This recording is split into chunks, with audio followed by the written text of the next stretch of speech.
بسم اللہ الرحمن الرحیم رسولہ الکریم وآلہ الاطیبین الاطہرین المعصومین۔ السلام علیکم ورحمۃ اللہ وبرکاتہ۔ طلاب کرام عزیز، کیسے ہیں؟ امید کرتے ہیں آپ خیر و عافیت سے ہوں گے۔ دروس فی علم الاصول حلقہ ثالث کا سبق نمبر 174 آغاز کر رہے ہیں، جس میں عنوان کرا دیا گیا کتاب کی عبارت اقتضاء الحرمت لبطلان المعاملت سے لے کر الملازمت بین حکم العقل و حکم الشرع تک۔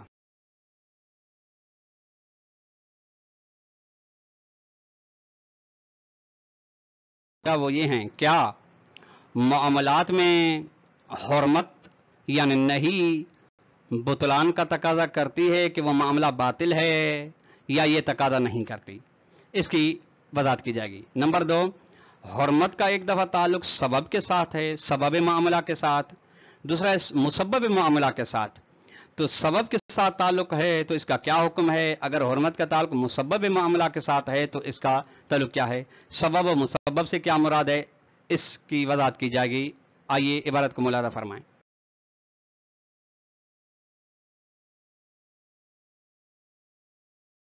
الحرمت لبطلان المعاملت، کہ دو بحثی، ایک اقتضاء حرمت لبطلان العبادت، پہلی قسم یہ تھی جس کے بارے میں گزشتہ درس میں بحث ہو گئی۔ اب دوسری قسم ہے کہ آیا حرمت، آیا نہیں کسی بھی معاملے کے ساتھ تعلق پیدا کرے کہ یہ معاملہ انجام نہ دیں، لا تبع بدون کیل،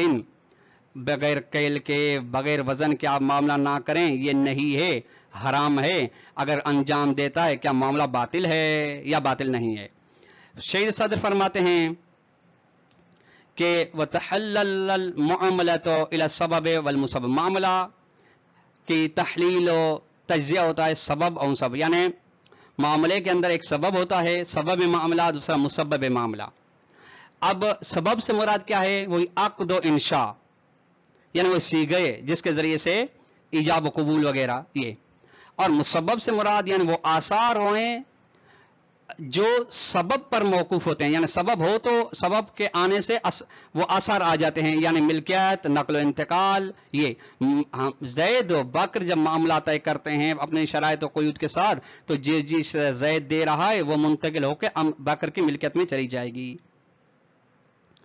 والحرمت، اب حرمت جو ہے یعنی نہیں مولوی تحریمی تکلیفی تارۃ تتعلق بسبب، ایک دفعہ سبب کے ساتھ تعلق پیدا کرتی ہے، یعنی سبب یعنی وہی عقد کے ساتھ، انشاء کے ساتھ۔ مثلا یہ ہے کہ قرآن مجید میں ہے کہ اذا نودی للصلاۃ من الجمعۃ فاسعوا الی ذکر اللہ، یہ کہ نہیں بیع سے ہے، جب جمعے کی نماز کی آواز ندا دی جائے تو آپ بیع و شراء نہ کریں، ٹھیک۔ تو مشہور یہ ہے کہ یہاں پہ بطلان کا تقاضا نہیں کرتی۔ واخری بالمسبب، دوسرا کیا ہے؟ مسبب کے ساتھ تعلق ہے نہیں کا، حرمت کا۔ مثلا حرمت تعلق پیدا کرے تملیک بعوض کے ساتھ، یعنی نہیں ان بیع العبد کے، یعنی وہ فراری جو عبد ہے اس کے بارے میں اس کی بیع و شراء کرنا حرام ہے۔ اور بیع یا بیع مصاف، یہاں بطلان عدم معاملہ میں اختلاف ہے، بعض کہتے ہیں کہ معاملہ باطل ہے، بعض کہتے ہیں معاملہ باطل نہیں ہے۔ فَإِن تَعَلَّقَتْ بِسَبَبِ، اگر حرمت کا تعلق سبب کے ساتھ ہے تو فالمعروف بین الاصولین انہ لا تقتضی البطلان، تو یہاں پہ ایک ہی قول ہے کہ یہاں پہ اصولین میں مشہور یہ ہے کہ یہ حرمت معاملے سببی کے باطل ہونے کا تقاضا نہیں کرتی۔ کیوں؟ اذ لا منافات بین ان یکون الانشاء والعقد مبغوضا وان یترتب علیہ مسببہ ومضمونہ، کیونکہ منافات نہیں ہے اس درمیان میں کہ اس چیز کے درمیان کے انشاء وقت مبغوض مولا ہو، یعنی اس عقد کو مولا پسند نہیں کرتا، اور اس کے درمیان کے اس کے آثار اس پر مترتب ہوں، نہیں، اس میں کوئی منافات نہیں پائی جاتی۔ بلکہ ہو سکتا ہے کہ انشاء وقت مبغوض مولا ہو، لیکن اگر وہ ہو بھی جائے تو اس کے آثار اس پر مترتب آ جائیں، مسبب آ جائے۔ وَإِن تَعَلَّقَتْ بِالْمُسَبَّبِ، اگر حرمت کا تعلق مسبب کے ساتھ ہے، مسبب یعنی بمضمون المعاملت، یعنی معاملے کا جو مفہوم ہے وہ کیا ہے؟ الذی، وہ مضمون، یراد توسل الیہ بالعقد، یعنی جس مضمون تک جس چیز تک پہنچنے کا ارادہ کیا جا رہا ہے جس کو حاصل کرنے کا ارادہ کیا جا رہا ہے اس لحاظ کے بیعتباری سببی ہے تو فقط یقال اس کے بارے میں کہا گیا ہے اختلاف ہے کہ بأن ذلك يقتضي البطلان لوجہین اختلاف ہے لیکن کہا گیا ہے کہ یہ معاملہ باطل ہے یہ مسبب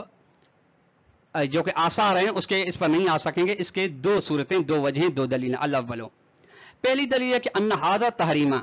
یہ حرمت مسببی حرمت یعنی ان ھذا یعنی مبغوضیت المسبب ہے مسبب کا مبغوض مولا ہونا یعنی مولا ان آثار کو پسند نہیں کرتا یعنی التملیک بعوض فی موضع البیع یعنی بیع کے مولا تملیک بعوض یہ یعنی عبد آبق عبد فراری یہ ومن واضح سی بات کہ ان الشارع اذا کان یبغض ان تنتقل ملکیت السلعۃ المشتری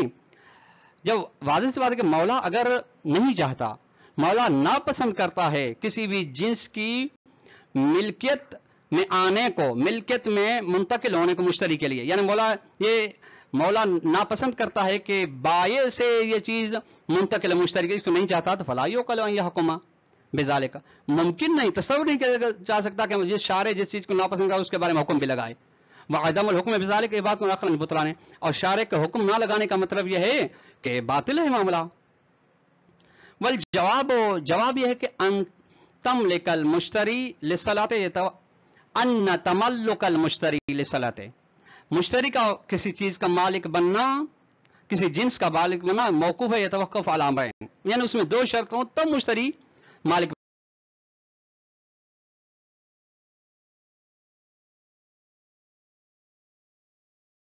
احدها ایجاد المتعاملین لسبب والعقد کہ جو متعاملین ہیں یعنی بائع و مشتری وہ ایجاد کریں سبب کو سبب کے عقد یعنی عقد کو دونوں ایجاب و قبول ہو والآخر کیا جعل الشارع للمضمون شارع اس کے آثار مترتب کرے وقد يكون غرض المولى متعلقا باعدام المسبب من ناحیہ الامر الاول خاصتا کبھی مولا کا مقصد کیا تعلق پیدا کرتا ہے کہ مسبب نہ ہو فقط امر اول کی جانب سے یعنی مسبب نہ ہو یعنی عقد نہیں ہے تو مسبب نہ ہو لا باعدام من ناحیہ الامر ثانی یعنی آثار کے لحاظ سے مولا اس کے نہ ہونے کا تقاضا نہیں کرتا غرض مولا نہیں بس فلا مانع من ان يحرم المسبب على المتعاملین بس کوئی اس چیز سے معنی نہیں بنتی کہ مسبب بائع پر بھی حرام مشتری پر بھی حرام یعنی نقل و انتقال کرنا اور ہونا دینا اور لینا یہ دونوں حرام وَيُجْعَلُ بِنَفْسِ الْمَضْمُونَ عَلَى تَقْدِيرِ تَحَقُّقِ کے سبب ہے اور خود مضمون کو قرار دیا جائے گا جب یعنی آثار کو جب سبب تحقق پذیر ہوں الثانی نمبر دو یعنی دوسری وجہ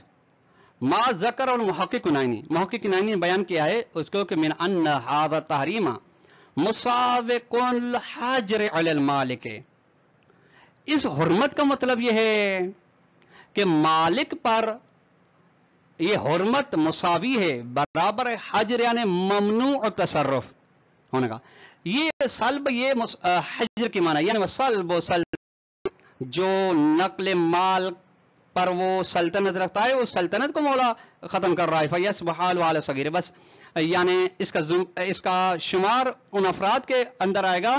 جو افراد اپنے مال میں تصرف نہیں کر سکتے جن میں سے صغیر ہے بس اس کی حالت صغیر وائی ہوگی وَأَمَّا الْحَجْرِ جب ممنوع تصرف ہے تو لا تصح المعاملۃ